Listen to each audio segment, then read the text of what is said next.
मैं चाहूँगा जो कुछ सवाल हमने सर आपसे डिस्कस किए थे नहीं आपसे क्या पूछना, आप क्या कवर कर देंगे और क्या छोड़ देंगे ये मुझे भी नहीं पता था। तो मैंने कहा मैं अपनी पूरी तैयारी करके आऊँ, एग्जाम देने जा रहा हूँ और टीचर सामने बैठा है।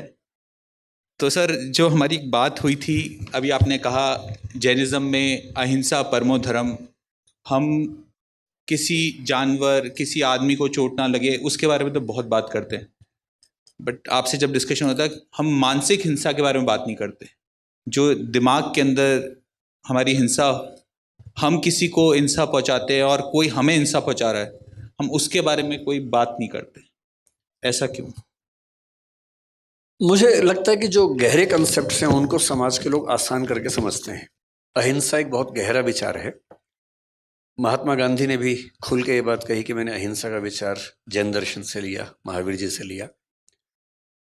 अहिंसा का मतलब ये बिल्कुल नहीं है कि आप किसी जानवर को नहीं मार रहे, आप नॉनवेज नहीं खा रहे, वो तो बहुत छोटी सी बात है, अहिंसा के समूह का छोटा सा हिस्सा है। अहिंसा की बात जब गहराई में होती है तो 3 तरह की बात होती है, एक मानसिक अहिंसा, वाचिक अहिंसा और कायिक अहिंसा। कायिक अहिंसा का मतलब है कि मैं अपने शरीर से, अपने हाथ से, पैर से किसी को चोट ना पहुंचाऊं, जो कि हम सब समझते हैं। वाचिक हिंसा का मतलब होता है, या वाचिक अहिंसा का मतलब होता है कि मैं अपनी वाणी से किसी को परेशान ना करूं। तो यदि मैं किसी को गाली दे रहा हूं तो वाचिक हिंसा है, सीधी सी बात है। दोस्तों के बीच में आपस में गालियां दे रहे हैं वो ठीक है, वो तो मनोरंजन की बात हो गई, लेकिन आप किसी को परेशान करने के लिए गाली दे रहे हैं, या किसी व्यक्ति का एक पैर ठीक नहीं है, आपने उसको लंगड़ा कहा, एक तो वो बेचारा पहले परेशान है, आपने उसको लंगड़ा कह के उसका पूरा दिन खराब कर दिया, उसको इतना बेचैन कर दिया, ये वाचिक हिंसा है। इससे तो अच्छा होता कि आप एक थप्पड़ मार लेते हो उसको, तो पूरा दिन तो खराब नहीं होता। पूरा दिन खराब किया, उसको एंग्जाइटी में डाल दिया, ये वाचिक हिंसा है। और उससे अगले स्तर की है मानसिक हिंसा। अगर आप अपने मन में किसी को दबाव डालते हैं या सोचते हैं कि मैं इसके साथ ऐसा कर दूं, ऐसा कर दूं, मसलन आपका बच्चा चाहता है कि मैं एक्स विषय पढ़ूं, और आपने कहीं से सीखा हुआ कि ना, इंजीनियर तो बना के मानूंगा तुझे मैं। आपने पहले मानसिक हिंसा की कि तुझे मेरे हिसाब से जीना है, ना कि अपने हिसाब से जीना है। अगर आप ऐसा सोच रहे हैं तो ये मानसिक हिंसा। मैं जानता हूं इस बात से आप में से कईयों को दिक्कत हो रही होगी, पर मैं तो सच ही बोलूंगा। अगर आपने मन में ठान लिया है कि कोई मेरे हिसाब से ही जिएगा, ये मानसिक हिंसा है। अगर आपने वाणी में ये बात कहनी शुरू कर दी है और नहीं मानता तो डांट रहे हैं उसको, ये वाचिक हिंसा है। जब इन सब से काम नहीं चलता फिर मार पिटाई शुरू होती है, उसके बाद वो तो बहुत बात की बात है, लेकिन उसके पहले कितने स्तरों की हिंसाएं तो हो चुकी हैं। इसलिए कायदे का इंसान मेरी नज़र में वो है जो बहुत डेमोक्रेटिक हो, अपनी इच्छाएं न थोपता हो, दूसरों की इच्छाओं का सम्मान करे, तो आप कायदे में अहिंसक हैं। वरना आप 2 स्तरों पे हिंसक हैं, केवल बाहरी स्तर पे अहिंसा करके खुशफहमी के शिकार हैं। सर ये जो बात है कि हम अपने बच्चों की जो भी वो करना चाहते हैं, बट आज जो माँ बाप होते हैं वो संघर्षों से निकल के आए होते हैं, और जैन कम्युनिटी में स्पेशली जो फर्स्ट जनरेशन एंटरप्रेन्योर्स हैं जिन्होंने आज अपना बिजनेस बनाया, वो उन्होंने इतना एक्सपीरियंस गेन किया है। मेरे हिसाब से बस वो अपने बच्चे को शायद गरीब नहीं देखना चाहते, वो एक चाहते हैं कि वो एक सक्सेसफुल बन जाए, उसका नाम हो जाए समाज में, इसलिए उसको एक तरफ पुश भी करते हैं। तो क्या वो उसको हिंसा ना करते हुए उस तरफ कैसे पुश किया जाए? देखिए, जैन समाज में ये चिंता कि बच्चे गरीब ना हो जाएं, ये तो लाजमी चिंता है नहीं। जितना मैं समझता हूँ आपके समाज को, क्योंकि पूरे देश में कुल मिला के 44 से 46 लाख आबादी है। 44 लाख 2011 में थी, मैं अनुमान कर रहा हूँ कि 24 में वो 47 लाख के आसपास मैक्सिमम होगी, क्योंकि जैन समाज की ग्रोथ रेट भी सबसे कम है, 5% के आसपास डेकेडल ग्रोथ रेट है। तो 15 साल में 7% मान लीजिए, इससे हमारे 3 लाख और बढ़ गए होंगे, 47 लाख के आसपास होंगे लगभग। इतनी ही आबादी है, और ये भारत की नहीं, दुनिया भर की बता रहा हूँ मैं, भारत तो है ही। और इतनी आबादी के पास जितने रिसोर्सेज हैं वो इतने हैं कि 10-20 करोड़ लोग भी पल जाएंगे आराम से, उसमें कोई चिंता वाली बात नहीं है। तो आप अगर ये कह रहे हैं कि हम चाहते हैं कि हमारे बच्चे गरीब ना हो, तो आप ऐसा तनाव मत लीजिए। मैं ये बात मैं और ये बात मैं 2 वजहों से कह रहा हूँ। मैंने आज तक जैन और सिख समाज में गरीब लोग नहीं देखे। मतलब ये देखा है कि कुछ लोग मध्य वर्ग में हैं, निम्न मध्य वर्ग में हैं, लेकिन कोई भीख मांगता हुआ जैन दिखेगा या सिख दिखेगा, ऐसा दुनिया में नहीं दिखता है। और ये बड़ी बात है। यहूदियों के साथ भी ऐसी बात है, नहीं दिखते हैं, तो ये बात है उनके बारे में। दूसरी बात और भी अच्छी है, बाकी समाजों में ये हो सकता है कि बाप ने खूब पैसा कमाया, माँ ने खूब पैसा कमाया, और बाद में बच्चों ने उनको घर से बाहर निकाल दिया। आपके समाज में ये भी नहीं हो सकता, क्योंकि जैन समाज में उद्यम का मामला है, और उद्यमियों को अच्छे से पता होता है कि पैसे की सेफ्टी कैसे करनी है। तो वो इतनी इन्वेस्टमेंट्स और सेविंग्स और वो सब करके रखते हैं कि बच्चा कितना भी नालायक हो, सड़क पे आना ही पड़े तो वो आएगा, हम तो नहीं आएंगे। अगर कभी हमारे परिवारों में ऐसा हो सकता है कि भाई माँ बाप ने नौकरी की, हम तो नौकरी वाले परिवारों से हैं, हमारे पूरे खानदान में मैं लगभग अकेला हूं जो उद्यमी है, बाकी सब नौकरी करने वाले लोग हैं। मैंने भी शुरू में नौकरी की थी। तो क्या होता है कि जिंदगी भर कमाते हैं, फिर एक घर बनता है, फिर बच्चा कहता है कि पेंशन के पैसे मुझे अपना उद्यम करना है या कुछ करना है। पेरेंट्स इमोशनल हो जाते हैं कि बच्चा ही तो है, उसको पैसे दे देते हैं। फिर 2 4 5 साल बाद नीयत बदल सकती है बच्चों की, फिर एक दिन घर से बाहर फिकवा देंगे पेरेंट्स को, ऐसा हो सकता है, जैसे हमने कुछ घटनाएं देखी। अब ये पेरेंट्स मूर्ख पेरेंट्स हैं, इन्होंने जिंदगी भर मेहनत करके घर बनाया, बच्चे को दे दिया, पेंशन के पैसे बच्चे को दे दिए, जो सेविंग्स थी बच्चे को दे दी। हर बच्चा उतना लायक थोड़ा ना, इतना संवेदनशील थोड़ा ना है। समझदार पेरेंट्स ऐसी भूल कभी नहीं करते हैं, और मुझे अच्छे से पता है कि आपके नहीं होता होगा। लेकिन तीसरी बात जो आपका सवाल था वो ये कि हम चाहते कि हमारे बच्चे अच्छा करें, नाम कमाए, तो कैसे पुश करें उनको। पुश करना कोई बुरी बात नहीं है।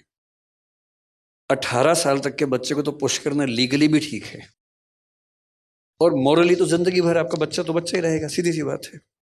मैं सिर्फ इतना कह रहा हूं कि इम्पोज करने के बजाय अगर आप समझाएंगे तो वो आपका सम्मान भी करेगा, बुढ़ापे में साथ भी देगा, क्योंकि उसको पता है कि मेरी इच्छाओं का सम्मान किया गया था, तो आपकी इच्छाओं का सम्मान करेगा। आजकल कई देशों में क्या होता है, पनिशमेंट्स नहीं है। जैसे हमारे देश में तो मार पिटाई हो जाती है, स्कूलों में अब कम हो गई है। हमारी पीढ़ी आखिरी है जो खूब पिटी स्कूल में, आप भी शायद पिटाई होंगे ना। हाँ, अब आपके बच्चे नहीं पिट रहे होंगे, क्योंकि आजकल दिल्ली में और बड़े शहरों में ये कंसेप्ट आ गया है कि स्कूल में पिटाई नहीं करनी है। हाँ, माँ बाप भी नहीं चाहते कि बच्चे पिटे, और वैसे भी स्कूलों में भी ये विचार आजकल प्रबल है। अच्छा, टीचर से आप पूछे, टीचर्स बोलते हैं कि बच्चे बिना पिटे मानते ही नहीं है।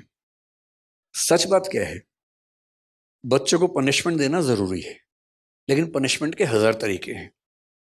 मैं पिछले साल अमेरिका में 2 यूनिवर्सिटीज़ में मुझे बुलाया गया था बोलने के लिए, मिशिगन और येल में। तो वहाँ गया, तो वहाँ के कुछ पेरेंट्स से मिलना हुआ।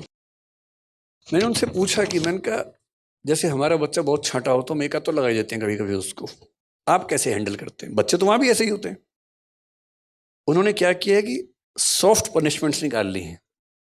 जैसे कोई बच्चा क्लास में नहीं पढ़ रहा, उसको लिखने से बड़ी दिक्कत है, तो पनिशमेंट ये है कि वो 10 पेज लिखेगा, कोई मार पिटाई नहीं होगी, 10 पेज लिखने हैं उसको। कोई बच्चा बहुत बातूनी है, बहुत बात कर रहा, नहीं मान रहा, उसकी पनिशमेंट क्या है? अगले 4 घंटे तक वो अकेला बैठेगा, किसी से बात नहीं करेगा। उसके लिए वही इतनी बड़ी पनिशमेंट हो जाती है कि 4 घंटे चुप बैठना है। तो उसके बाद फिर वो कंट्रोल में आता है। 10 पेज लिखने हैं तो कंट्रोल में आता है, और उस पनिशमेंट से क्या हुआ? फायदा हो गया, लिखना भी सीख गया। तो जो मैं कह रहा हूं, बच्चों को पुश करना ठीक है, मोटिवेट करना ठीक है, परसुएट करना ठीक है, समझाना ठीक है। कोई बच्चा कहे कि मैं तो पापा राइटर बनना चाहता हूँ, सीए नहीं बनना चाहता, समझाइए उसको। और बच्चे बड़े समझदार होते हैं, उनको बस दोनों पक्ष समझाने होते हैं। आप 4 अच्छे सीए से मिलवा दीजिए, 4 अच्छे राइटर से मिलवा दीजिए, और जब उनसे मिल के सारी बातें समझेंगे तो उनको खुद समझ में आएगा कि मेरे लिए क्या सही बात। और मैंने देखा है कि 90% से ऊपर मामलों में ठीक परसुएशन मिल जाए, ठीक से समझा दिया जाए, तो बच्चे समझ जाते हैं, और फिर वो उनको सेंस ऑफ ऑनरशिप होती है कि ये फैसला मैंने पूरे होशो हवास में खुद लिया था, मैं इसके लिए जिम्मेदार हूँ। फेल भी हुआ तो जिम्मेदारी मेरी है, न कि मेरे माँ बाप की है। ये सेंस ऑफ ओनरशिप बहुत महत्वपूर्ण चीज़ है। सर, सेंस ऑफ ओनरशिप जो आज बात करते हैं, आज के पेरेंट्स, हमारी जनरेशन तो ऐसे रही है कि ऊपर भी पिटी है और अब नीचे भी पिट रही है। तो लेकिन जो आज के पेरेंट्स हैं, पहले का तरीका था कि बच्चे को हमेशा कड़ाई में रखो, बट आज के पेरेंट्स का ये हो गया कि जो हमें नहीं मिला वो हमारे बच्चों को मिलना चाहिए, और बच्चों को सब कुछ मिलता है जो उनके विकास के लिए ज़रूरी है, बट इतना कुछ मिल जाता है वो डिस्ट्रैक्ट हो जाते हैं। वो एक उस पर उनको उस चीज़ का नहीं मिलता कि मेरे को ये सब कुछ मिल रहा है, और वो फोकस कैसे बच्चों के लिए। क्योंकि एक कवि है जिसने, मैं उसकी कुछ पंक्तियाँ यहाँ पे बोलना चाहूँगा। लोहा जितना तपता है उतनी ही ताकत बढ़ता है, सोने को जितनी आग लगे वो उतना प्रखर निकलता है, सूरज जैसा बनना है तो सूरज जैसा जलना होगा, नदियों सा आदर पाना है तो पर्वत छोड़ निकलना होगा। तो बच्चों को कि सब कुछ मिल रहा है तो कैसे एक डायरेक्शन के लिए आगे जाएं। मतलब 3 बातें इसमें हैं। पहली बात यह कि आपने स्ट्रगल किया, हमने स्ट्रगल किया, हम चाहते हैं कि हमारे बच्चों को स्ट्रगल ना करना पड़े। बहुत जेन्युइन सी फीलिंग है। ये केवल मनुष्यों में नहीं, हर प्राणी में फीलिंग है कि उनके बच्चों को संघर्ष ना करना पड़े। तो हम भी ऐसा चाहते हैं, हर कोई चाहता है। लेकिन होता क्या है कि जो हमारा थॉट पैटर्न है, रियलिटी उसके ठीक विपरीत है। जैसे आप हैं, मैं हूं और बहुत लोग हैं जिन्होंने बहुत स्ट्रगल करके अचीवमेंट्स हासिल की। जब अपने बच्चों को सुविधाएं देते हैं, उनका लॉजिक क्या होता है कि बेटा हम तो लाइट भी नहीं आती थी, टेबल लैंप जलाते थे। टेबल क्या, वो जो डिबरी वाला होता था, ऑयल वाला जो लैंप होता था, लालटेन जलाते थे, उससे पढ़ते थे। तुम्हें तो एसी, पंखा, कूलर सब कुछ मिला हुआ है, इतने बढ़िया लाइट्स मिली हुई हैं, लाइट भी नहीं जाती है, जनरेटर भी लगा हुआ है। बेटा एक तो हमारे पुरानी पीढ़ी में सब पेरेंट्स का स्कूल नदी के उस पार ही था। हमारा स्कूल तो नदी के उस पार था। मैं परेशान हूं कि सारे स्कूल नदी के उस पार थे, तो लोग इस पार क्यों रहते थे? उसी पार रह रहे थे। पर पर सभी के पिताजी नदी के उस पार पढ़ते थे, और नदी पे पुल भी नहीं होता था। नदी पैदल पार करते थे, 10 मील दूर चल के जाते थे, फिर स्कूल में स्ट्रगल होती थी। ये हम सब ने सुना है। लेकिन उनके बच्चों को सुविधाएं बेहतर मिली, हमारे बच्चों को और मिल रही हैं। लेकिन जो सही लॉजिक है वो क्या है? कोई व्यक्ति इतना महान इसलिए बना, इतना अच्छा इसलिए बना कि उसने स्ट्रगल की थी। क्योंकि स्ट्रगल करने से उसके अंदर जो स्मार्टनेस आती है, उसके बिना आ ही नहीं सकता। थॉमस एडिसन को स्कूल के लोगों ने कहा कि ये पागल बच्चा है, हम नहीं झेल पाएंगे इसको, स्कूल से निकाल दिया उसको। उसकी माँ बड़ी समझदार थी, तो बच्चे को माँ लेके आई घर। बच्चे ने पूछा, मम्मी मैं स्कूल नहीं जाऊंगा कल से? तो बोली, हाँ बेटा, क्यों? तो उसने कहा, प्रिंसिपल कह रहे थे कि बाकी बच्चे तुम्हारे साथ चल नहीं पाएंगे। बात तो सही बोली, पर दूसरे तरीके से बोली। घर में पढ़ाया, 12 साल की उम्र में उसको सेल्समैन बना दिया। 14 साल की उम्र में वो टेलीकॉम ऑपरेटर बना पहली बार। जिज्ञासा पैदा हुई, रिसर्च करने लगा। करते करते उसने 20-25 की उम्र में, जिसको हम फोनोग्राफ कहते हैं, उसका आविष्कार किया। और वो आदमी जिसको स्कूल ने पागल कह के, मेंटली रिटार्डेड कह के निकाला था, 1078 पेटेंट उसके नाम पे हैं। ये वो बच्चा था, क्योंकि उसको स्ट्रगल मिली। जिसको स्ट्रगल नहीं मिलेगी, कोई खास तीर नहीं मार पाएगा। सही बात है। इसलिए अगर आप चाहेंगे आपके बच्चों को सारी सुविधाएं मिले, तो एवरेज लोग बनेंगे, बहुत खतरनाक किस्म के लोग बनेंगे, इस पर के चांसेस कम है। तो तरीका ये है कि सुविधाएं दें, थोड़ा सा लिमिट करें, और कोशिश करें कि किसी एक मामले में फायर उनके अंदर पैदा हो। किसी एक मामले में उनको 10 ऑप्शन दीजिए कि भाई तुम्हें खेलना है तो 4 दिन ये खेल खेल के देखो, क्रिकेट खेल के देखो, फुटबॉल खेल के देखो। जिस खेल में उनका एप्टीट्यूड ठीक से काम करे, उनका मन भी लग जाए, उसमें आगे बढ़ाइए।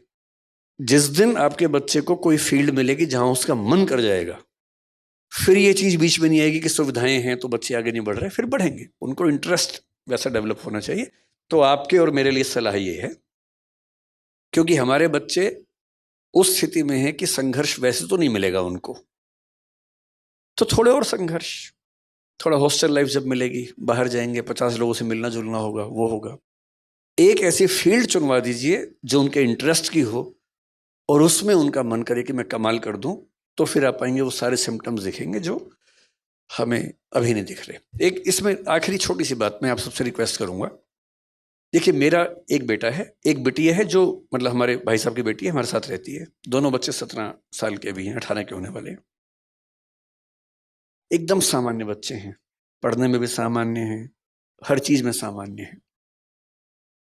ज्यादा स्ट्रेस लेना नहीं है, साधारणता को एंजॉय करना है। हर बच्चा महान नहीं बन सकता। और एक बात और ध्यान रखनी है, जब तक स्पार्क ना हो आप कुछ बड़ा नहीं कर सकते। और स्पार्क हर व्यक्ति के जीवन में अलग अलग टाइम पे आता है। विवेकानंद जब तक रामकृष्ण परमहंस से नहीं मिले थे, वो स्पार्क नहीं आया था। वहां जाके स्पार्क आया, तब वो महान बने। महावीर स्वामी 30 की उम्र में घर से निकले और उसके बाद 12 साल तपस्या की उन्होंने। भगवान बुद्ध 28 की उम्र में घर से निकले। आप पाएंगे जितने महान लोग हैं, लगभग 28 से 35 के बीच की एज में वो महानता के पहले बिंदु पर पहुंचते हैं। और हम 13 साल में, 14 साल में उम्मीद करें कि बच्चा कमाल कर दे। उस स्पार्क का वेट कीजिए, चिंगारी कभी तो लगेगी। वो चिंगारी जब लगेगी कमाल हो जाएगा, आप चिंता मत कीजिए। चिंगारी का इंतजार कीजिए, चिंगारी का माहौल बनाइए, घास फूस इकट्ठा करते रहिए ताकि चिंगारी आए तो आग लग जाए। बस हमारा उतना ही काम है। आपने थॉमस एडिसन का कहा कि वो सेल्समैन बना। सेल्समैन तो आप भी बने थे, आपने कैलकुलेटर बेचे। तो जब जिंदगी का आपका वो पड़ाव आया, जब आप डाउन एंड डस्टेड थे, तो वहाँ से कैसे उठे? मैं 16.5 की उम्र में DU में पढ़ने आया था और घर में कुछ ऐसी दुर्घटनाएं हुई कि मुझे 17.25 साल की उम्र से नौकरी करनी शुरू करनी पड़ी। जैन समाज में शायद सामान्य बात है, 15-16 साल में बच्चा गले पे बैठ ही जाता है आपके समाज में। मैंने सुना है कि ऐसी ट्रेनिंग होती है और ये ट्रेनिंग का बड़ा अच्छा तरीका है। क्योंकि जब मैंने पहली बार एक जैन को ये बात बताई, बोला हमारे तो होता ही है, इसमें क्या खास बात है। तो मैंने कहा हमारे नहीं होता भाई, हमारे लिए तो ये अलग बात थी। तो मैंने करीब 17 साल की उम्र में सेल्समैन की नौकरी की, कैलकुलेटर्स बेचता था उन दिनों। अच्छा टाइम था, खूब दुत्कारा जाता था। आप किसी को बेचने जा रहे हैं, वो खरीदने के मूड में नहीं है, आपका टारगेट है नौकरी बचाने के लिए, आप पूरी ताकत लगाएंगे, खरीद ही लो भाई। वो नहीं खरीद रहा है, खराब से बोल भी देगा, गालियां भी सुनेंगे ही आप।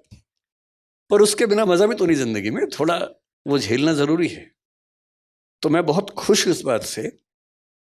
मेरे पेरेंट्स दुखी रहे लंबे समय तक कि जो तुम्हारा करियर बनने का समय था, हमने तुम्हें उस समय स्ट्रगल में डाल दिया। अब तो मेरी माँ नहीं है, 6 साल पहले उनका देहांत हो गया। पर मैंने उनसे हमेशा ये बात कही कि आपको अंदाजा नहीं है कि आपने क्या किया मेरे लिए। अगर आप भी मुझे सारी सुविधाएं देते तो मैं भी एक सामान्य जीवन जी रहा होता। स्ट्रगल्स दी तो उससे चीजें बहुत बेहतर हो गई। तो मैं तो बहुत शुक्रगुजार हूं अपने पेरेंट्स का कि स्ट्रगल्स दी उन्होंने। हो सके तो थोड़ा बहुत हम भी दें स्ट्रगल्स, और उससे अच्छा रहता है। आपने माँ का अपना नाम लिया। मेरा एक क्वेश्चन अब नेक्स्ट इमोशंस को लेके है, और स्वतः यहाँ पे बहुत जेंट्स बैठे हैं, उनके लेके है। लेडीज फिर भी अपना इमोशंस कहीं ना कहीं निकाल देती है, बट हम जेंट्स एक उम्र के आने के बाद अपना इमोशंस दिखा नहीं पाते। हमें हमेशा बचपन से सिखाया जाता है कि अपने इमोशंस कुछ भी हो आपको छुपा के चलने हैं लाइफ में। इसके बारे में आप क्या बोलना चाहें? लगभग पूरी दुनिया में ऐसा है, कुछ समाजों को छोड़कर। कुछ समाज ऐसे हैं जहां पुरुष खूब रोते हैं, उनका रोना अच्छी बात मानी जाती है, कोई दिक्कत नहीं है। महिलाएं रो रही हैं, पुरुष भी रो रहे हैं साथ साथ, कोई दिक्कत ही नहीं है उनको। आपको हंसी आ रही है क्योंकि आप इस समाज से हैं, उनको हंसी भी नहीं आती इस बात पे क्योंकि उनके समाज में नॉर्मल बात है। कुछ ट्राइबल सोसाइटीज हैं ऐसी, जो सो कॉल्ड सिविलाइज सोसाइटीज है, जैसे हम सभ्य समाज हैं। ये सभ्य समाज दरअसल मूर्ख समाज है। ये अपनी बेसिक टेंडेंसी से बहुत दूर निकल गए हैं और बोलते हैं कि हम सभ्य हैं।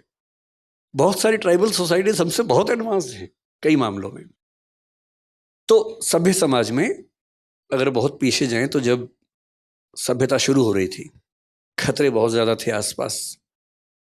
अब जब खतरे बहुत ज्यादा हों, लोग शिकार करते थे। बहुत कम समाजों के पास ये सुविधा थी कि वो कंद मूल खा के जिंदा रह सकें। भारत एक ऐसा अच्छा उदाहरण है। अच्छा, जैन समाज आप देखेंगे, जैन समाज मुख्य रूप से भारत में ही है, पश्चिमी देशों में नहीं है, क्योंकि उतनी सर्दी में आप केवल शाकाहार और दिगंबर परंपरा के साथ नहीं रह सकते, तो इसलिए जैन समाज आपको वहाँ नहीं दिखता है। रेतीले देशों में, मिडिल ईस्ट में जैन समाज नहीं है, क्योंकि वहाँ शाकाहार से काम नहीं चलता है। तो शाकाहारी समाज जिसकी जिद है कि हम शुद्ध शाकाहारी, जो आलू तक नहीं खाएंगे, जो अभी कई चीज़ों की बात चल रही थी हमारी कि हम अदरक भी नहीं खाएंगे, हम हल्दी भी, जो हरी हल्दी नहीं खाते हैं, हम शक्कर जो और जिमीकंद वो नहीं खाएंगे। हम इस लेवल तक जब शाकाहार को लेकर चलेंगे तो सीधी सी बात है, आप उसी देश में रह पाएंगे जहां सारी ऋतुएं होंगी और अच्छी खेती होगी। वो दुनिया में बहुत कम देशों में होता था। ग्रीनलैंड में जैन समाज नहीं चल सकता, सीधी सी बात है, क्योंकि वहां संभव नहीं है सब चीजें। तो अधिकांश समाजों में पुरुषों ने शिकार किया जिंदा रहने के लिए। महिलाएं गर्भवती होती थी, उस समय तो कॉन्ट्रासेप्टिव्स भी नहीं थे, बार बार गर्भ होता था। 13-14 की उम्र से 35, 36, 38 की उम्र तक लगातार एक बच्चा हुआ, फिर दूसरा हुआ, क्योंकि 20 होंगे तो 2 बचेंगे, 18 मर जाएंगे। तो महिलाएं लगातार माँ बन रही हैं और बच्चे पाल रही हैं। पुरुष की जिम्मेदारी है कि बाहर जाके कुछ लाना है खाने को, शिकार करना है। शिकार करने गए हैं तो शिकार हो जाने का खतरा भी है, सीधी सी बात है। तो उस समय के पुरुषों की जो परवरिश हुई वो ये थी कि उनको बहुत साहसी होना है, लड़ाकू बनना है। और जो बहुत लड़ाकू है वो रोता वो ठीक नहीं लगता है। इसलिए उन समाजों ने एक नियम बनाया कि लड़के रोएंगे नहीं। मन में तो आएगा इमोशन, रोना नहीं, दबा लेना है। और ये होते होते पीढ़ी दर पीढ़ी एक ऐसी नॉर्म बन गई कि लड़कों का रोना कमजोरी का लक्षण बन गया।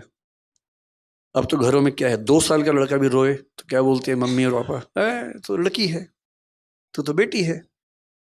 और उसको इसमें 2 बात समझ में आती है, एक तो ये कि गलत है, दूसरा लड़की होना लड़का होने से खराब बात है। क्योंकि कोई लड़का रोए और आप कहें तो लड़की है, इस पे अंडरस्टूड है कि लड़की होना खराब बात है, लड़का होना अच्छी बात है।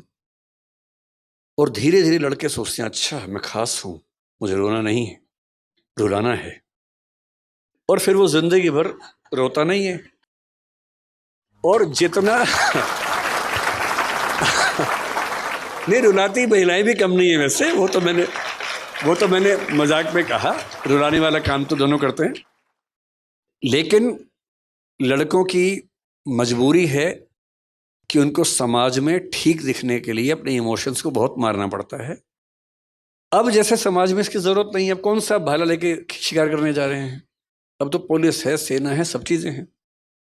अब समय आ गया कि रेक्टिफिकेशन ऑफ इमोशंस हो और रोते हुए पुरुषों का सम्मान किया जाए। अब आपको फिर हंसी आ गई, देखिए इस बात पर। जब तक ये हंसी आती रहेगी मामला ठीक नहीं होगा।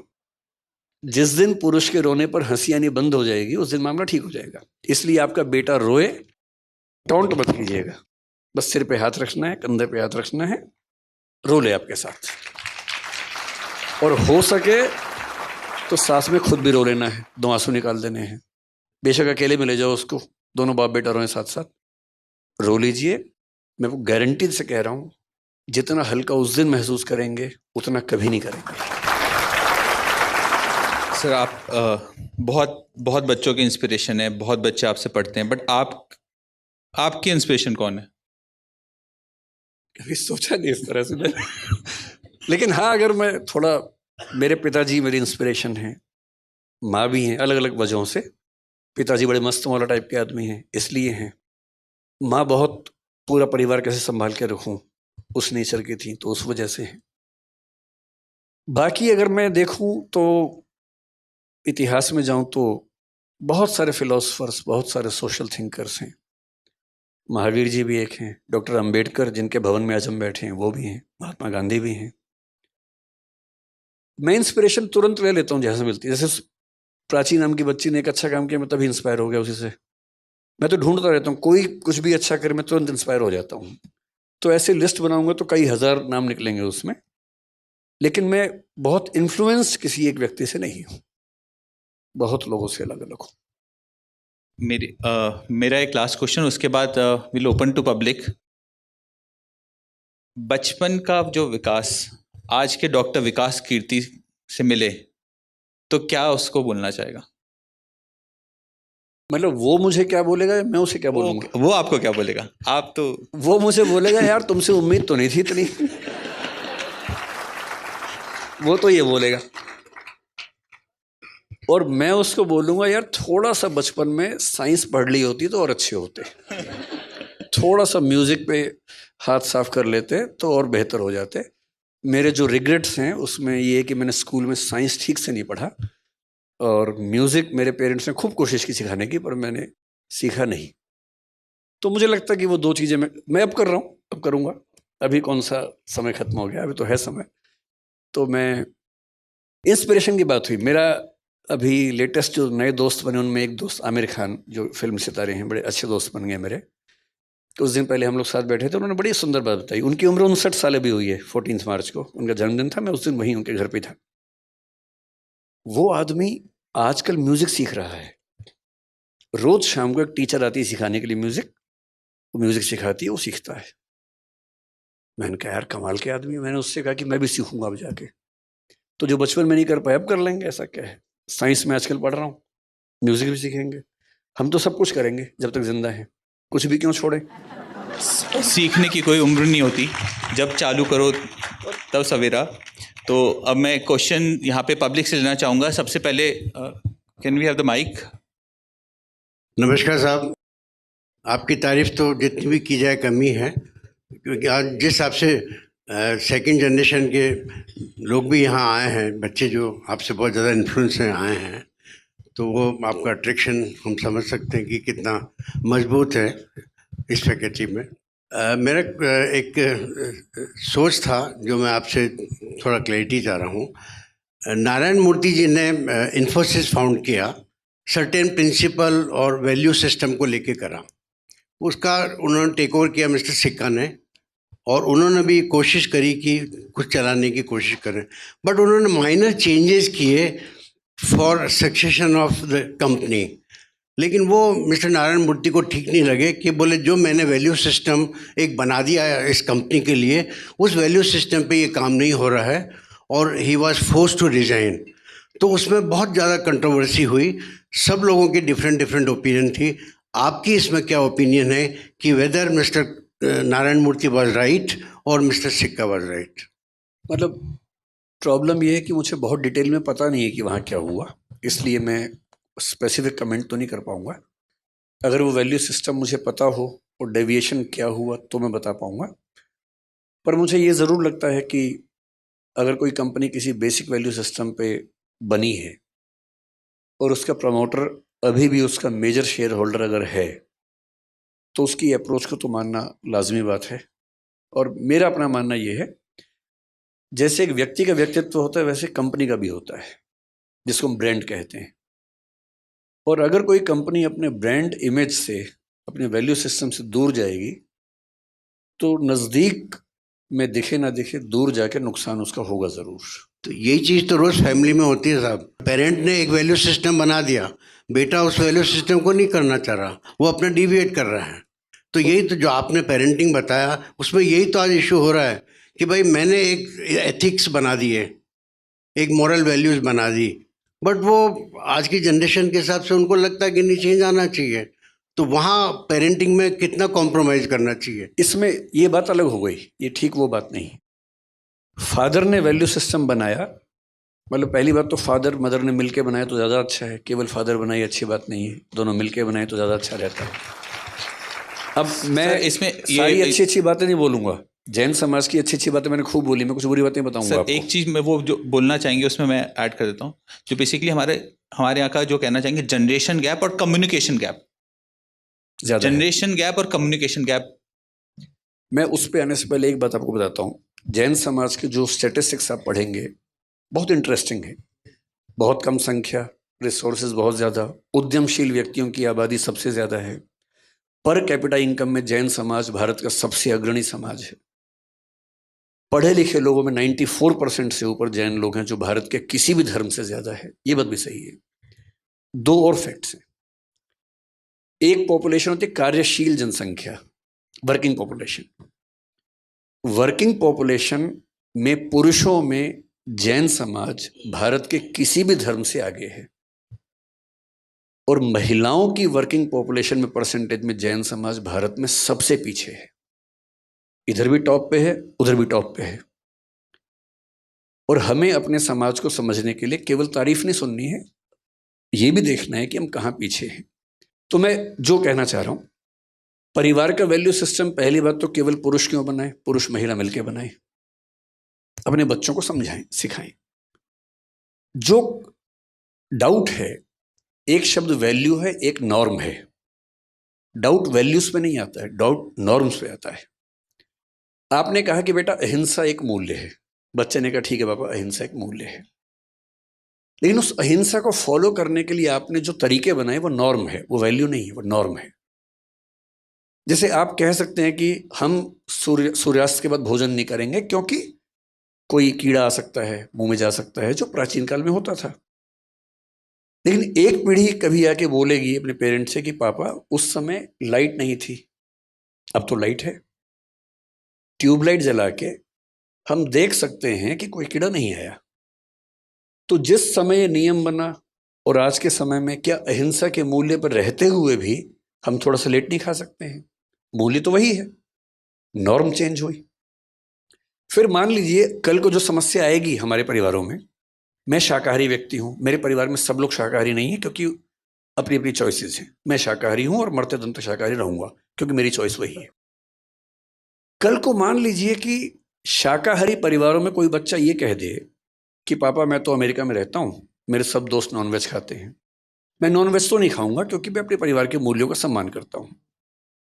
पर बायोटेक्नोलॉजी की मदद से आजकल आपको शायद पता भी होगा, वेज चिकन आ गया है। वेज चिकन, उसमें कुछ नॉन वेज नहीं है, वेजिटेरियन चीजों को मिला के चिकन जैसा बना दिया है, टेस्ट भी चिकन जैसा है। अब कल को हमारे परिवारों में जब कोई बच्चा ये कहेगा कि मैं वो खाना चाहता हूं, तो फिर सवाल उठेगा कि ये वैल्यू की लड़ाई है या नॉर्म की लड़ाई है। मेरा मानना यह है कि हर पीढ़ी को यह समझना पड़ेगा कि अगली पीढ़ी के समय चीजें बदल जाती हैं। हम उन्हीं से ये उम्मीद ना करें कि वो हमें फॉलो करें, थोड़ा हम भी समझें उनके हिसाब से कि दुनिया कितनी आगे बढ़ी है, तो संवाद होगा, अच्छा रहेगा। जय जिनेंद्र, डॉक्टर विकास। मेरा क्वेश्चन थोड़ा अलग है, not related to anything of this. मैं पहले किताबें बहुत पढ़ता था और रेगुलर पढ़ता था, लेकिन लास्ट 5-7 साल 8 साल से ऐसा हो गया, भाई किताबें पढ़ते हैं, कुछ मैसेज आ जाता है, उसको रख देते हैं। तो बुक्स को वापस बेटर वे में पढ़ने का कोई तरीका आप बताओ, क्योंकि आप इतना पढ़ते हो, इतना सब कुछ करते हो। कि मेरे पास किंडल भी है, लैपटॉप में भी किंडल है, सब जगह है, लेकिन वो नहीं कर सकता। फिजिकल बुक से कैसे पढ़ें प्रॉपरली? एक तो मैं पढ़ता कम हूँ, मैं दिखावा ज़्यादा करता हूँ, मैं बहुत पढ़ता हूँ। मेरे बारे में परसेप्शन है कि मैं बहुत पढ़ता हूँ, मैं उतना भी नहीं पढ़ता हूँ, शौक है मुझे पढ़ने का। लेकिन देखिए, किताब पढ़ने के 2-3 तरीके हैं। एक तरीके से मैं किताबें खरीदता बहुत ज़्यादा हूँ।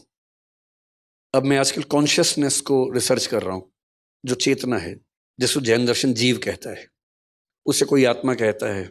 बौद्ध लोग मानते हैं कि आत्मा होती ही नहीं है, चेतना प्रवाह है। चारवाक कहते हैं कि ना चेतना प्रवाह है, ना आत्मा है, ना जीव है। हर दर्शन अलग बात कहता है, हर धर्म अलग बात कहता है। उन सबको मैंने पढ़ा है। अब मैं आजकल स्टडी कर रहा हूँ कि साइंस क्या कहता है। और दुनिया के इतिहास में केवल 30-40 साल हुए हैं जब हमने ब्रेन पे रिसर्च करनी शुरू कर दी है। EEG जब पहली बार आया, उसके बाद से हम ब्रेन को स्टडी कर पा रहे हैं और हमें पता है कि ब्रेन में चीज़ें कैसे काम करती हैं। तो एक विचार आज के लिए आ रहा है कि शायद आत्मा नाम की चीज़ है ही नहीं, केवल ब्रेन में न्यूरॉन्स की एक्टिविटीज़ हैं। कुछ लोग नहीं मानते, कहते हैं कि आत्मा होती है। इस स्टडी को बोलते हैं कॉन्शियसनेस। इससे बहुत रिसर्च चल रही है और मैंने पिछले महीने में कम से कम 5 बड़ी महत्वपूर्ण किताबें मंगवाई हैं, कोई अमेरिका से, कोई इंग्लैंड से, कोई कहीं से, कि उनको पढ़ूंगा, सामने रखी हुई हैं। और मैं रोज़ 2-4 पेज पढ़ भी लेता हूँ उसमें, सिर्फ इसलिए कि वो कंटिन्यूटी बनी रहे। ठीक से पढ़ने का एक ही तरीका है, क्योंकि जैसे आप व्यस्त रहते हैं, मैं भी व्यस्त रहता हूँ, मेरा फ़ोन भी बजता है, ऑफिस के बहुत सारे काम होते हैं। मैं अध्यापक हूँ, साथ में मैं उद्यमी भी हूँ और हमारी कंपनी में करीब 2,500 लोग काम करते हैं। काफ़ी ह्यूज चीज़ें हैं, तो मुझे उसमें बिजी रहना पड़ता है, वो भी करना होता है। अब पढ़ाई करते हुए फ़ोन तो आता है, व्हाट्सएप भी आ जाता है, ज़रूरी काम भी आता है। तो 2 तरीके हैं। अगर किताब पढ़नी ही है तो 1-2 घंटे के लिए फ़ोन को साइड में रख दीजिए, साइलेंट कर दीजिए। मैं तो ऐसा करता हूँ, अक्सर करता हूँ कि फ़ोन को साइलेंट किया, एयरप्लेन मोड पे किया, कमरे के बाहर रखा और 2 घंटे पढ़ा। सबको बोल दिया कि 2 घंटे डिस्टर्ब मत करना, बहुत इमरजेंसी हो तो ही बताना। मेरे घर के लोग सम्मान करते हैं इस बात का। दूसरा तरीका आसान बताता हूँ आपको। अब मैंने जैसे पेरेंटिंग पे बात इन्होंने बोला, मुझे कोई ऐसी एक्सपर्टीज तो है नहीं, तो मैंने सोचा कि मैं देखूं कि क्या क्या दुनिया में इस पर पढ़ाई हुई है। तो मैंने कुछ किताबें मंगवा ली पेरेंटिंग पे, मोटी मोटी। अब वो भी रखी है सामने।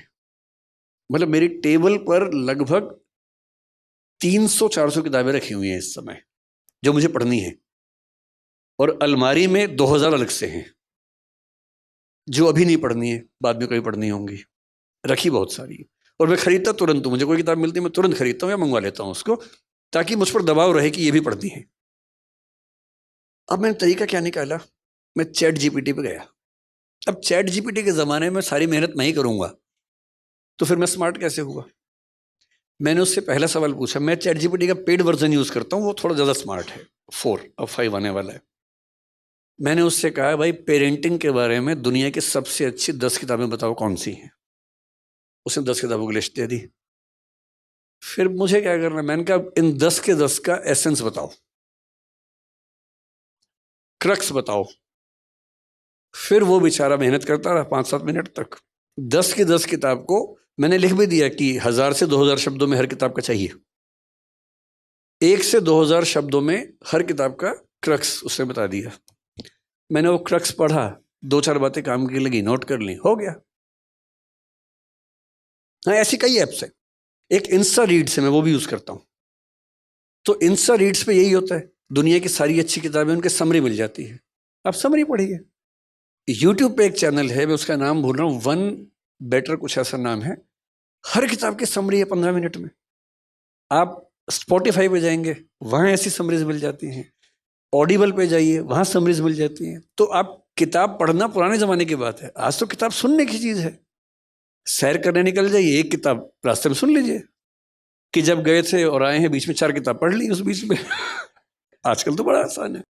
और जिस किताब को सुन के लगे कि ये धांसू किताब है, वो पढ़िए ध्यान से। तो मैं आजकल बड़ा सेलेक्टिव हूँ। किताबें इतनी ज़्यादा दुनिया में है, कैसे सब पढ़ें। तो मेरा तरीका, अब जैसे जैनिज्म पर मुझे बात करने का मन था बीच में। ओशो जैन समाज से थे, उनका मतलब चंद्रमोहन जैन नाम था उनका। वो आप लोग 13पंथी, 20पंथी, स्थानकवासी, मूर्ति पूजक कम्युनिटीज़ में हैं। वो दिगंबर जैन में 13पंथी, 20पंथी के अलावा एक और कम्युनिटी है जिसका नाम तरणपंथी है। आप में से कितने लोग जानते हैं मुझे नहीं पता, उसका नाम बहुत कम लोग जानते हैं। तरणपंथी, उसके आचार्य थे तरण तारण नाम के। उन आचार्य पे उन्होंने अपनी सबसे पहली 2 किताबें लिखी ओशो ने। ओशो की पहली स्पीच 1965 में स्वामी तरण तारण के बारे में है। ओशो के आश्रम में जो नग्नता आप देखते हैं, उसका मूल असर दिगंबर परंपरा से आ रहा है। और जब ओशो दार्शनिक हुए तो जैन समाज में खुशी की लहर छा गई कि एक इतना अच्छा विचारक हमारे समाज से आया है। पर 2 मुद्दों पर झगड़ा हुआ और वो जैन समाज से अलग हो गए। जैन समाज ने उनको अलग कर दिया। उन्होंने कहा कि तुम क्या कर रहे हो, मैं ही हो जाता हूं, तो वो अलग हो गए। लेकिन बहुत इंटरेस्टिंग बात है कि उन्होंने जैनिज्म पर 4 इतनी मोटी मोटी बुक्स लिखी हैं। मैंने वो भी मंगवा ली हैं, वो भी रखी है मेरे सामने। तो क्या होता है, जो किताब सुनने में उपलब्ध है सुन लीजिए, जिसकी समरी उपलब्ध है पढ़ लीजिए, जिसको सुन के या समरी पढ़ के लगे कि ये कमाल की चीज़ है, उसे पूरा पढ़िए। इस तरह से आप मतलब एक साल में कम से कम 50-100 नई किताबों को जान पाएंगे। और मैं अक्सर बोलता हूँ कि एक किताब पढ़ने का मतलब है आपने किसी और व्यक्ति के 40 साल की ज़िंदगी को जी लिया। उसने 40 साल पढ़ के सोच के जो लिखा, आपने एक दिन में पढ़ लिया। तो हमारी शारीरिक आयु जैसे मेरी 50 साल है, हमारी सांस्कृतिक आयु 5 लाख साल है हम सबकी। पिछले 5 लाख साल में इंसान ने जो जो सीखा, शिफ्ट करता गया, ट्रांसफ़र करता गया, वो सब हमें मिल गया, मुफ्त में मिल गया। और जिसने हर साल 100 किताब पढ़ ली हैं, सुन ली, 40 मान लें एक को, तो हर साल 4000 साल का हो रहा है वो आदमी, विजडम में, समझदारी में। तो किताब सुनिए, पढ़िए, समरी पढ़िए। विकास सर, आपने सबसे पहले कहा कि हमको बच्चों में खुशी ढूंढनी चाहिए, हर चीज़ के अंदर में खुशी होनी चाहिए। आज का बच्चा अपने दुखों से दुखी नहीं है, पड़ोसी के सुखों से दुखी है। कंपटीशन में मेरे पास मारुति है, तकलीफ नहीं है, उसके पास में ओडी है, तो वो अपनी मारुति छोटी लगती है। अपने पास साधारण पेन है, उसके पास बहुत ब्रांडेड पेन है, तो उसको खुशी कैसे दी जाए, कहाँ उसको सेटिस्फाई किया जाए कि वो अपने दुख, कोई दुख नहीं है, अपना दुख नहीं है, लेकिन दूसरों का जो ज़्यादा सुख है वो उसके दुखों का कारण बन रहा है, इसलिए वो खुश नहीं है। और हमेशा आदमी भविष्य के लिए सोचता है, भविष्य आता है पता नहीं, वर्तमान भविष्य के लिए खो देता है, और भविष्य आता कब है यह पता नहीं। 80 साल में भी वो भविष्य के लिए काम कर रहा है, वो भविष्य कब आएगा उसमें इंसान फंसा हुआ है। इसके बारे में आपका क्या चिंतन है? सर, पहली जो बात है, दो बातें हैं। पहली बात आपने कहा कि आज के बच्चे लास्ट दूसरों के सुख से दुखी हैं। दरअसल ये बात जितनी बच्चों पर लागू होती है उतनी हम पे भी लागू होती है। ये बात तो हर पीढ़ी के लिए है। तो ऐसा नहीं कि बच्चे ही दूसरों के सुखों से दुखी हैं, हम लोग भी होते हैं। पर बच्चे गहराई में समझ नहीं पाते क्योंकि वो छोटे हैं, उनका अभी विचार करने का कौशल उतना नहीं है। 30-35 की उम्र के बाद धीरे धीरे हम समझने लगते हैं कि जो है उसमें खुश होना सीखो, हर चीज़ नहीं मिल सकती है। तो मेरे ख्याल से बच्चों को समय दीजिए, समय आएगा तो इन बातों को समझेंगे कि हर चीज़ जीवन में नहीं मिलती है। और इसका तरीका जो अच्छा होता है वो ये, आपके समाज में उतनी दिक्कत नहीं होगी क्योंकि धन की उतनी दिक्कत नहीं है, लेकिन जिन परिवारों में होती है उनका तरीका ये होता है कि मान लीजिए आपका बच्चा कहे कि मुझे एप्पल का फ़ोन चाहिए, और फादर की इनकम बेचारे की महीने की 50,000, 60,000, 70,000 रुपये है, एप्पल का फ़ोन कैसे दे? तो 2-3 तरीके हैं। पहला ये कि डांट के भगा दे उसको, दूसरा ये कि पैसा उधार लेके एप्पल का फ़ोन दे। ये दोनों तरीके गलत हैं।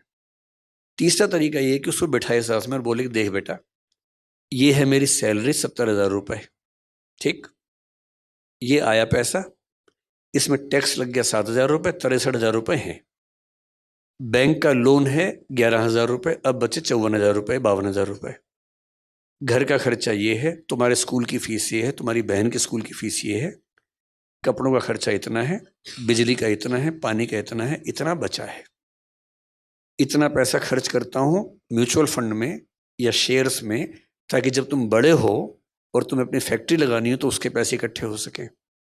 अब तुम ये बताओ कि इनमें से कौन सा खर्चा काट के तुम्हें एप्पल का फ़ोन दिलवाऊं? मैं आपको गारंटी दे रहा हूं कि वो खुद मना कर देगा कि पापा मत दिलवाइए। समझाने की बात भी तो है ना, केवल डांटने से या मना करने से क्या बात बनेगी? हाँ, लेकिन ये उदाहरण आप पे लागू नहीं हो रहा होगा क्योंकि so we have to wrap it up. So Good evening, sir. My name is Sonali Jain and I'm an educationist. First and foremost, हम सबको पेरेंटिंग के बारे में बहुत वन ऑन एक्सपीरियंस है, पर फिर भी आपके सारे जो डिलीवरी है, आपकी जो एड्रेस है, उससे हम सबको रिचार्ज हुए हैं, उसके लिए धन्यवाद. I just want to bring to everybody's notice a little bit more serious topic which I as an educationist also face, and that is the aggravation of depression, anxiety and even suicide in the students. तो ये जो हम specially अगर UPSC का नाम सुनते हैं और कोटा का नाम सुनते हैं तो सबसे पहले ऑफ कोर्स आईपीएस आईएएस से ख्याल तो आते ही हैं, and gratitude to all of that. But suicide के केसेस बढ़ते जा रहे हैं, ना केवल वहाँ, यहाँ दिल्ली में भी, बड़े शहरों में भी, छोटे शहरों में भी. सो इसका क्या कारण है? Is it because the children of today, the generation of today is less resilient, उनमें सहनशीलता की कमी है, या हम पेरेंट्स की कमी है कि हमें इंस्टेंट ग्रैटिफिकेशन उनको देते हैं और उन्हें एज आपने कहा स्ट्रगल से गुजरने नहीं देते, या फिर हमारा जो समाज है वो अभी भी पिछड़े हुए समाजों में ही है जहाँ पे कंपटीशन इतना ज़्यादा है and survival of the fittest की पोजीशन आ गई है, जहाँ लाखों करोड़ों सीट्स लोग हैं लेकिन सीट्स खाली 100 या 200 अवेलेबल है. So what is your take on it, and how can we get rid of the situation or at least bring it into control as parents? Thank you. Suicide क्यों होता है, इसका जवाब कुछ लोगों ने बहुत रिसर्च करके दिया हुआ है, मैं उसी को थोड़ा ब्रीफ कर देता हूँ. आपने कहा कि हमारा समाज पिछड़ा हुआ है, तो बहुत इंटरेस्टिंग बात यह है कि पिछड़े हुए समाजों में सुसाइड्स नहीं होते हैं. आप किसी ट्राइबल सोसाइटी में सुसाइड कभी नहीं सुनेंगे. यहाँ तक कि अगर आप सुसाइड को स्टडी करेंगी तो आप पाएंगे कि जैन समाज में बाकी समाजों की तुलना में कम सुसाइड्स होते होंगे। इसके साथ साथ मुस्लिम्स में काफ़ी कम होते होंगे। एक मैक्स वेबर नाम के बहुत प्रसिद्ध सोशोलॉजिस्ट हुए, उन्होंने स्टडी किया, सॉरी एमाइल डरखाइम ने किया, 26,000 सुसाइड केसेस को स्टडी किया निष्कर्ष निकालने के लिए कि सुसाइड क्यों होता है। और इंटरेस्टिंग बात है, जो जजमेंट था उसमें एक ये था कि दबाव रहे तो सुसाइड कम होता है, ना रहे तो ज़्यादा होता है। जो फैमिली में है, बेशक फैमिली ठीक ना हो तो सुसाइड होने की संभावना कम है, अकेला है तो ज़्यादा है, प्रोटेस्टेंट है तो ज़्यादा संभावना है, कैथोलिक है तो कम संभावना है। ऐसे कई उन्होंने रिजल्ट्स निकाले। तो ज़्यादा क्यों होते हैं सुसाइड? इसकी बड़ी वजह यह है कि जब बच्चे अपने घरों से दूर होते हैं, परिवार से इमोशनल बॉन्डिंग उतनी नहीं होती है, अच्छे दोस्त नहीं होते, कंपटीशन ज़्यादा है, जिसकी दुनिया में रिश्ते नहीं हैं, जिसकी दुनिया में अच्छे दोस्त दो चार नहीं हैं, जिसकी अपने पेरेंट्स के साथ अनकंडीशनल बॉन्डिंग नहीं है, वहाँ ये खतरा ज़्यादा होता है। इसलिए कुछ लोग कहते हैं कि माँ बाप की भूमिका क्या है। उनमें से एक को, आमतौर पे माँ को अनकंडीशनल लव देना चाहिए और एक को, आमतौर पे पिता को, कंडीशनल लव देना चाहिए। कंडीशनल लव का मतलब है रिस्ट्रिक्शन के साथ कि बेटा ये करोगे तो प्यार मिलेगा, नहीं तो नहीं मिलेगा, ये नहीं करोगे तो ठीक नहीं होगा। बच्चा कुछ कर दे तो उसको प्यार किया, शाबाशी दी, सब कुछ दिया, ताकि बच्चे को ये आदत हो कि सब चीज़ें मुफ्त में नहीं है, मुझे भी कुछ परफॉर्म करना होगा। और माँ की तरफ से उसको ये भरोसा हो कि कुछ भी बिगड़ जाए ये तो है ही मेरे साथ। तो एक अनकंडीशनल लव, ताकि कुछ भी दिक्कत आ जाए तो उसको पता है कि एक सहारा है, और दूसरा व्यक्ति हल्का हल्का तनाव देता रहे, स्ट्रगल देता रहे, ताकि बच्चा आगे भी तो बढ़े। दोनों काम करने हैं। मैं दावे से कह रहा हूं कि जिन घरों में बच्चे और माँ बाप ठीक से बात कर लेते हैं वहां सुसाइड नहीं होते। जिस बच्चे के साथ दो बढ़िया दोस्त हैं वहां सुसाइड कभी नहीं होगा। एक वीडियो कोरोना में बहुत पॉपुलर हुआ था, आपने भी देखा होगा व्हाट्सएप पे। मैं चाहता हूं कि कभी ऐसा मेरे परिवार में हो, हालांकि चांस कम लग रहा है मुझे। क्या वीडियो है? एक सिख फैमिली है, पिता बीमार है, बिस्तर पे लेटा हुआ हॉस्पिटल में। उसको खुश करने के लिए उसकी बेटी, बेटा, पत्नी और माँ डांस कर रहे हैं म्यूजिक पे। और मैं सोच रहा हूं कितना सुंदर परिवार है। घर में एक व्यक्ति बीमार है, उसकी बेटी, बेटा, पत्नी और उसकी माँ जिसकी उम्र 80 साल के आसपास है, वो सब भंगड़ा डांस कर रहे हैं ताकि वो बेड पे लेटे लेटे खुश हो और वो हंस रहे साथ साथ। इतनी अच्छी इमोशनल बॉन्डिंग किसी परिवार में होगी ना तो सुसाइड नहीं होगा। तो मैं आपसे जो कहना चाहूँगा, हमारे बच्चे ऐसा ना करें। सिंपल तरीका है, दिन में एक बार बच्चे से प्यार से बात करनी है, उसकी हर बात को सुन लेना है। अगर आपका बच्चा अपनी खराब से खराब बात आपको बता पा रहा है और आप बिना जजमेंटल हुए कह पा रहे हैं बेटा इस उम्र में होता है, ध्यान रखना, कोई बात नहीं, हमारे साथ भी हुआ था, ठीक हो जाता है, डरना मत, हम तो हैं ना साथ में, चिंता मत करना, कभी कुछ नहीं होगा। Thank you, Dr. Vikas Divakirti ji. So now I want to call Youth Chairman Pramod Jain to say a few words. सबसे पहले तो मैं चाहूँगा कि विकास दिव्यकीर्ति सर के लिए एक बहुत ज़ोरदार तालियां हो जाए, क्योंकि सर आज जब मैं यहाँ पे आया था तो मुझे उम्मीद नहीं थी कि मुझे एक पेरेंटिंग सेशन मिलेगा। सो थैंक यू सर, आप आए and we had a wonderful session. I am sure everyone is gonna take a lot of ज्ञान from here, young parents, even old parents for that matter. I also want to thank all the officers who have come here. Thank you for joining us.